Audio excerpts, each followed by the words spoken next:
feel like that. Why must I chase the cat? Nothing but the dog in me. Why must I chase the cat?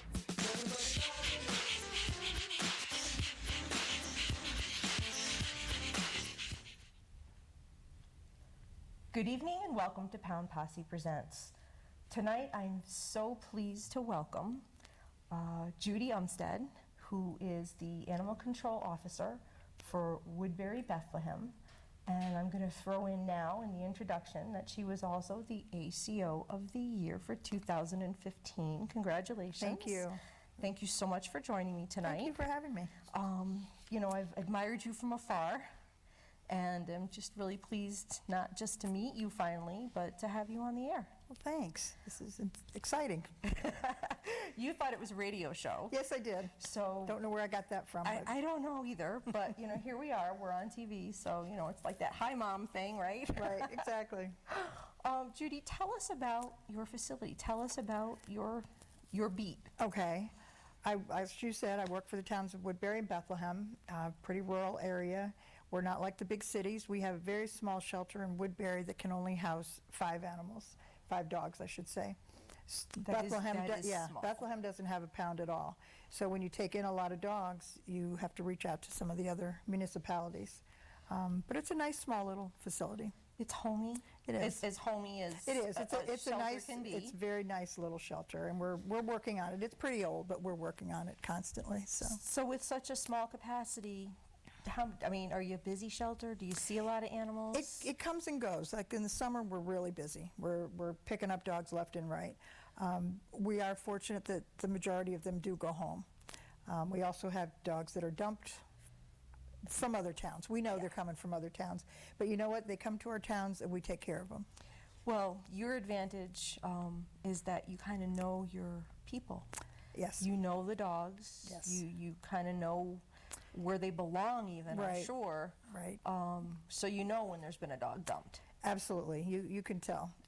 But you know what? You take care of it the best you can, and that's all you can do. So. Yeah, and that's why you're there. Right. I think we were going to say animal control officers are not... We're not the dog catchers anymore. There you go.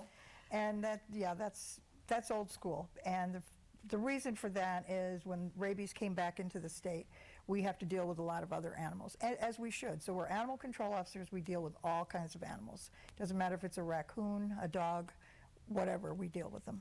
Right. And in your area, it isn't just domestic calls. Right. You do have a lot of wildlife. We have a lot of wildlife, whether they're with, you know, like a dog and a raccoon.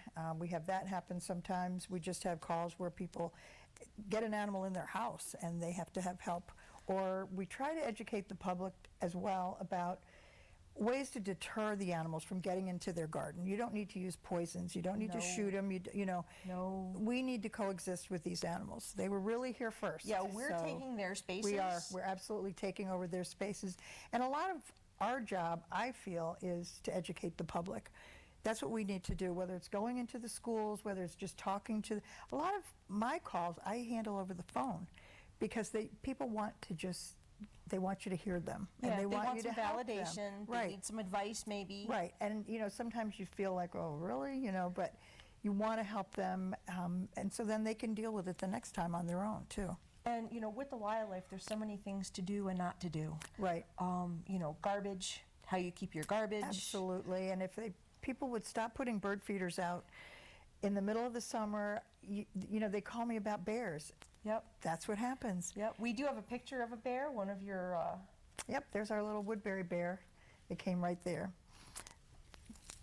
And this was right at somebody's house? It was right at somebody's house, and it went across their porch, I believe. But that's the hardest part, is getting people to understand you're just inviting them by having the bird feeders out, having those suet things hanging there. If you don't want them there, don't do it. Yeah. But some people, they like that, taking that picture, because then they do go on, you know. Yeah, I mean, as long as you don't panic. Right, and you don't go outside to take a picture. Yeah, no, you stay right in your house. Yeah. We'll take the camera back. Now, he looked a pretty young guy, wasn't he? Yes, yes. Actually, he was one of 3.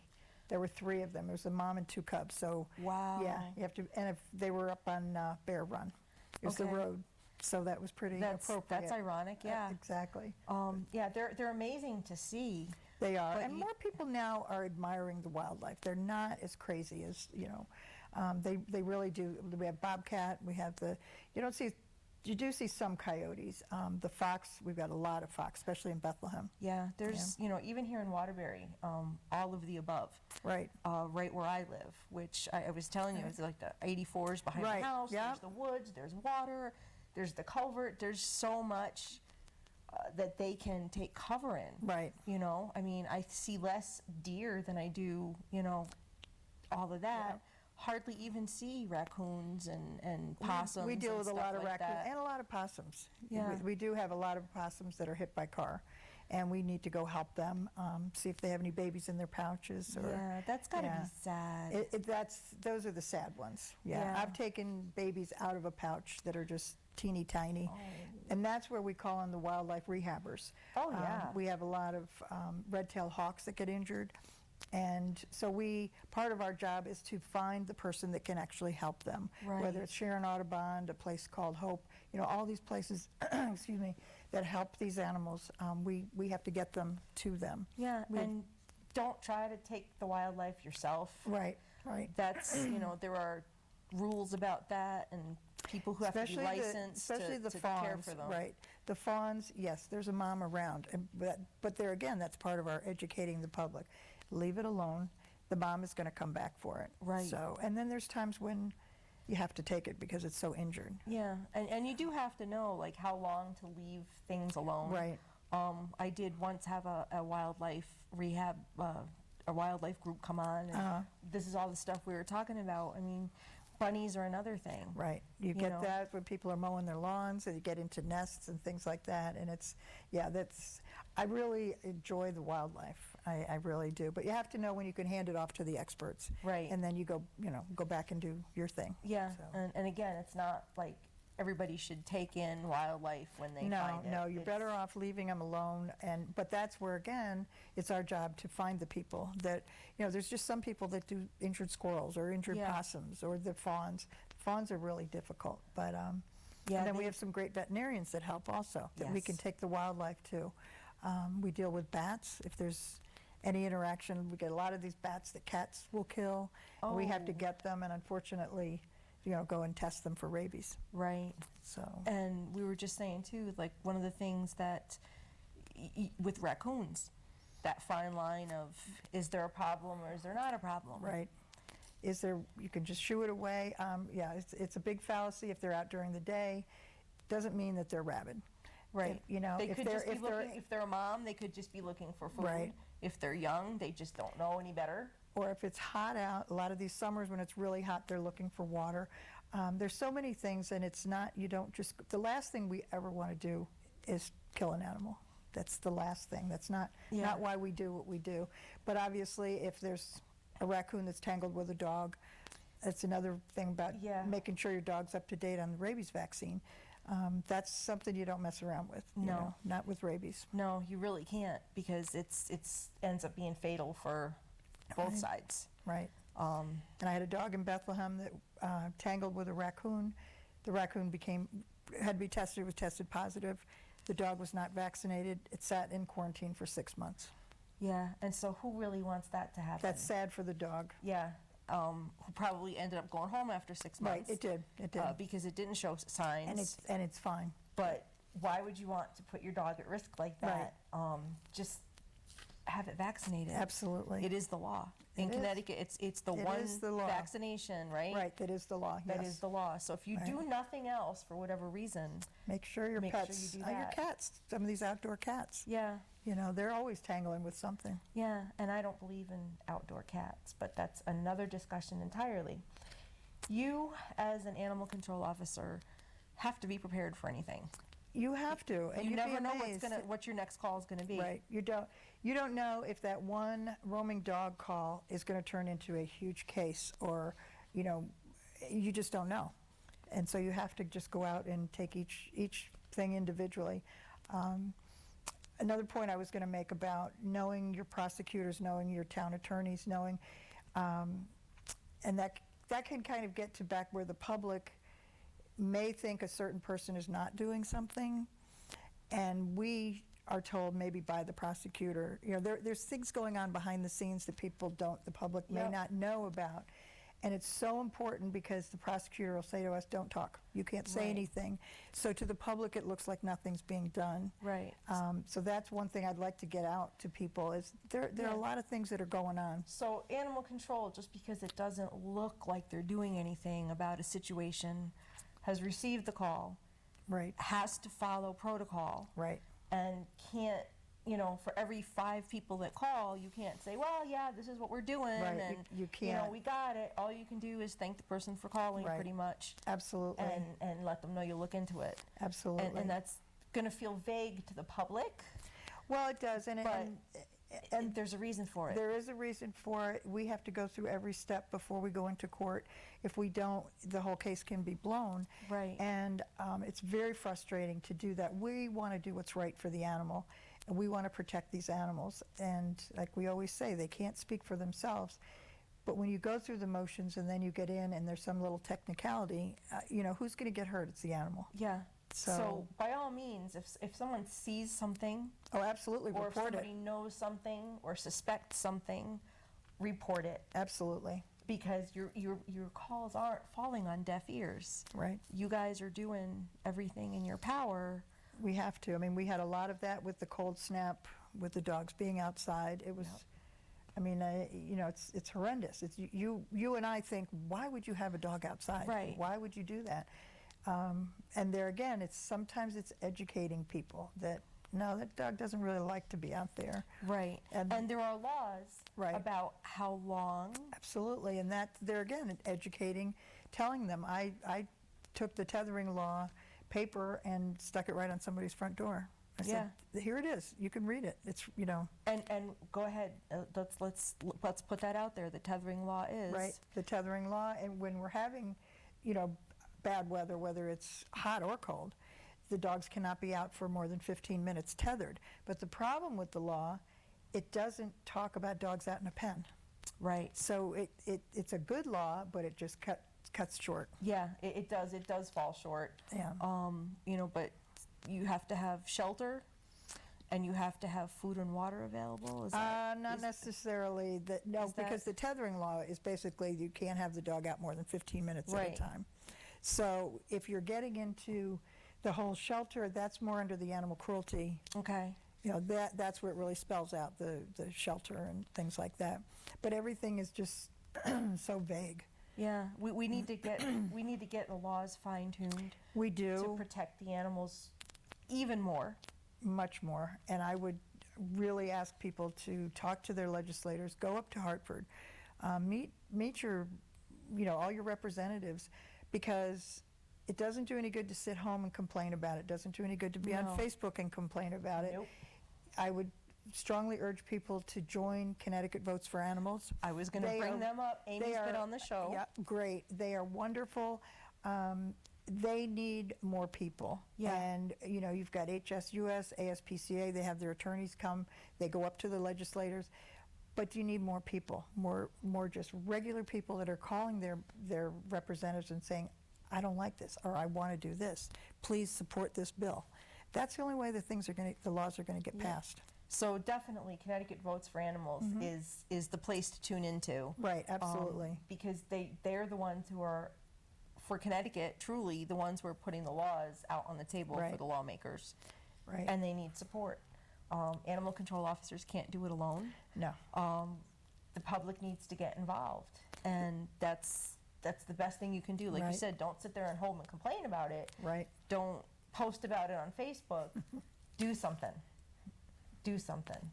So I'm going to ask you, what as an animal control officer, you get all kinds of calls. Yes, we do. What are some of your craziest, weirdest, most Well, memorable? having to get a maybe? snake out of an apartment, that could be one of them. I don't do snakes very well.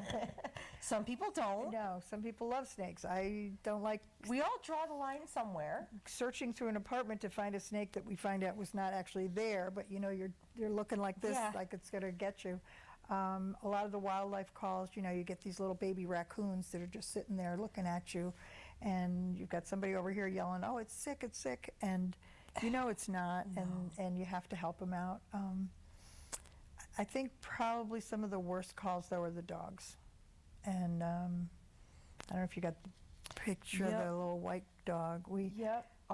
Let's get. Well, let's start here. That's Belle, who was dumped by her owner in another town, who knew that she couldn't dump them in our towns because I would know the dogs. You would know the dog, yeah. Belle was with another dog, and they're both in a home together, happy now. But we couldn't touch her because she did it in a different town, and so it was very sad. It's like, you tell people, call your animal control officers, call the rescues if you can't keep your animals.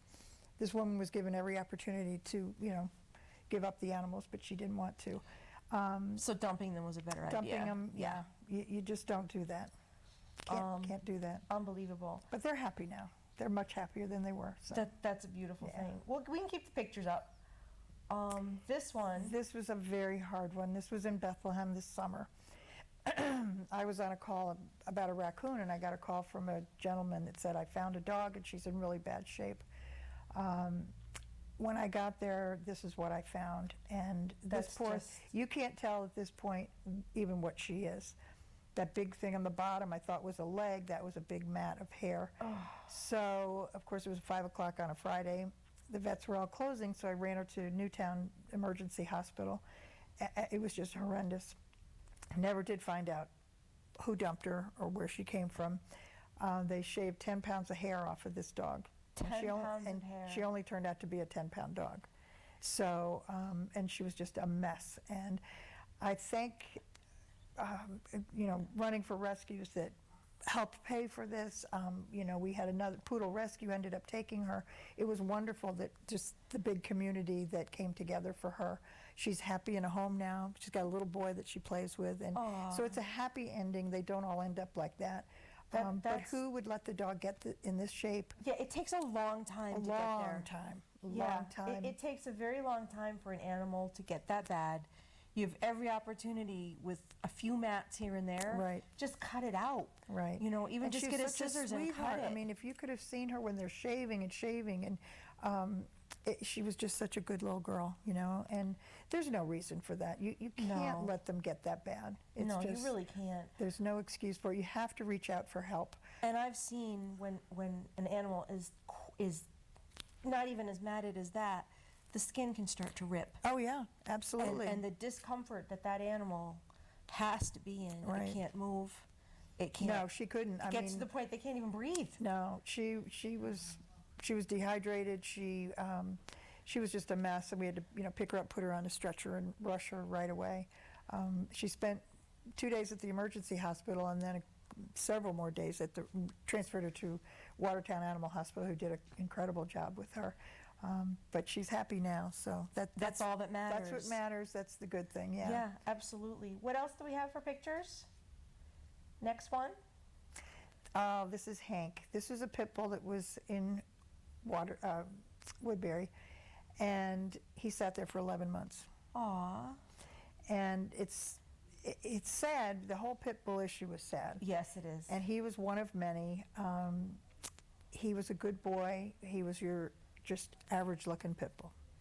And people would call and say, do you have any dogs for adoption? I want something, but I don't want a pit bull. A lot of people have that perception, I don't want a pit bull. Yeah. So 11 months. A lot of places wouldn't have kept him that long. And unfortunately, there's a lot of facilities that just cannot, with the sheer number of animals that come in.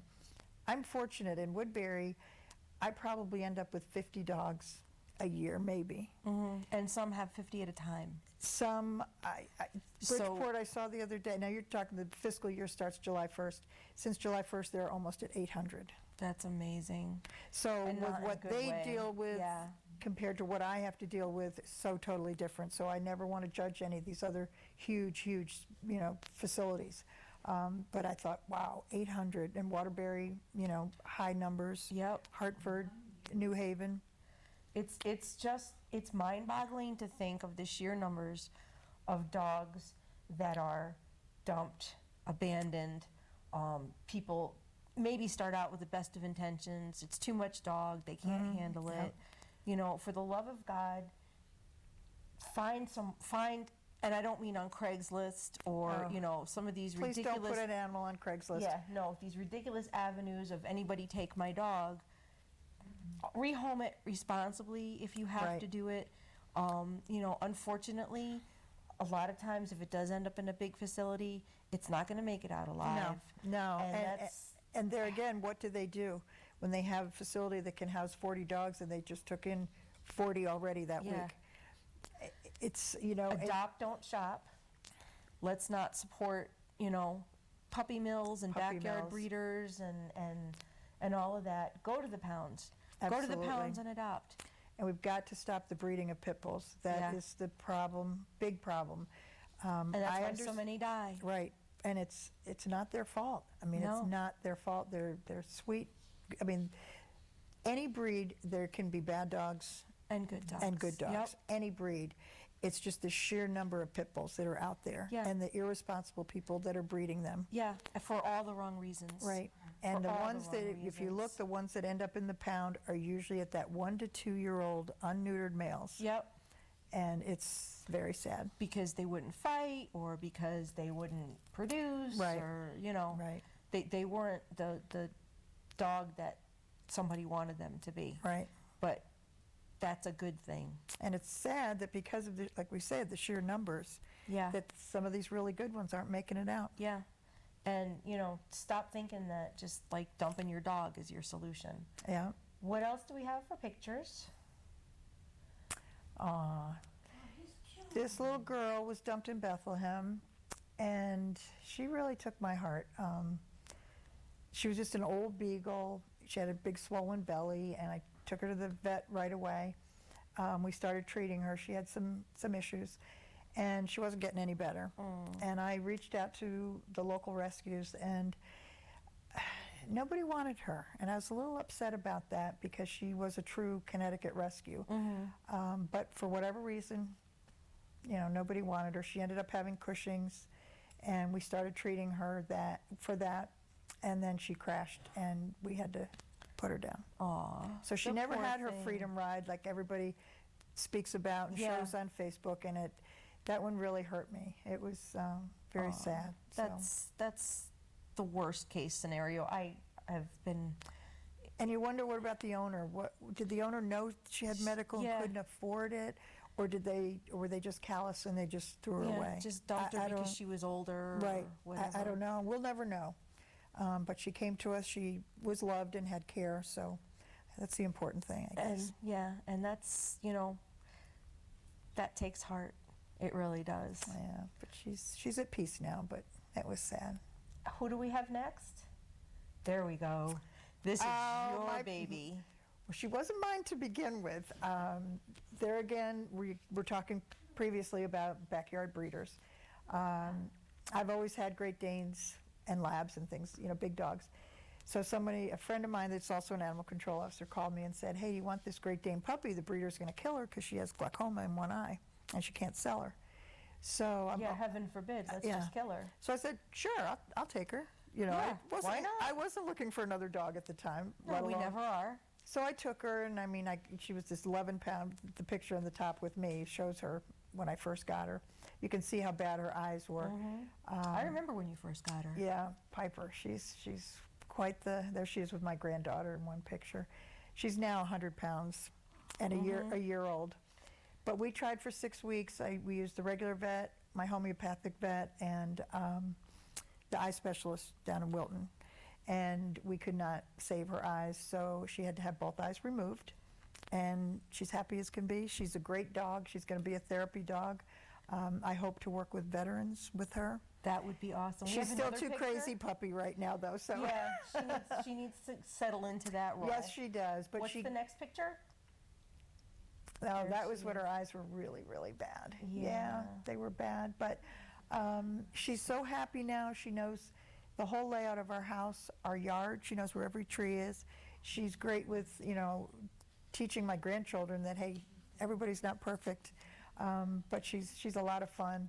My poor lab, I don't know if I had a picture with my lab, but she was like, "Oh, look at this cute little puppy," and she's Now like, she's "Where bigger, did this yeah. puppy go?" Because Yeah. now she's bigger than she is. But She's a lot of fun. She's taught us a lot. I've done nose work classes with her, and she's like, now she's perfect for that. yeah, she is. But I mean, she's a handful, you know. Oh, She's yeah. with her training and things like that. But she's a great dog, and I actually forget she's blind. Yeah, I really I'm do. sure she doesn't even really. She just take the knows camera that back. she just knows that she's not in pain anymore. Yeah, And I it mean was- that's what it boils down to, is that Yeah. her eyes were hurting her. Right. And now they It was don't. incredible pain for her. So yeah. So she's Well, good- she's just one of my group now, and she's a great dog. Good Yeah. for you and good for Yeah. Piper. So before we go, how long have you been an animal control officer? Yeah, I was thinking back on that. It's been almost 20 years now from when I started part-time in Naugatuck, not knowing a thing, to Woodbridge and now Bethlehem and Woodbury, and it's been incredible. It's ever changing. It's just always changing. And you stay with it, why? It's just my passion. I mean, once I started it, I was hooked, because of the fact that every day is different. And you don't know what's coming, but you know you have to help those animals. And there's times when you say, you know what, I'm done. I can't do this anymore. And then you get to that next animal, and you're just like, I gotta help. I gotta do it. gotta do it. I'm right back into it. So that's why. And there's some incredible animal control officers in this state that are doing such incredible work. More so than Yourself. what people think. Yourself. Well, more than what people think. There's a lot of people that are doing a lot of stuff on their own time, their own money. They're, you know, out in the rain and the snow and getting animals. And so there's some good people out there. Yeah, and I hope to be able to have more animal control officers. You could talk it up for me. Oh, sure. That would be great. Because I would love for so many of you I to think it would tell be- your stories. It would be great because- from a different perspective of maybe a bigger city or just Yeah. different areas, because we all have just different things that. Yeah, I mean, you guys are as individual as your facilities, Right, as absolutely. your towns, as your animals that come in, and you all bring something, a part of you, Right. into what you do. We do. We And- try and to all share with each other too, and through our education and just talking to each other, you know, hey, this worked for me, what works for Right. you? And So you that's- also have each other's backs too. Oh, yeah, which is a absolutely. beautiful thing.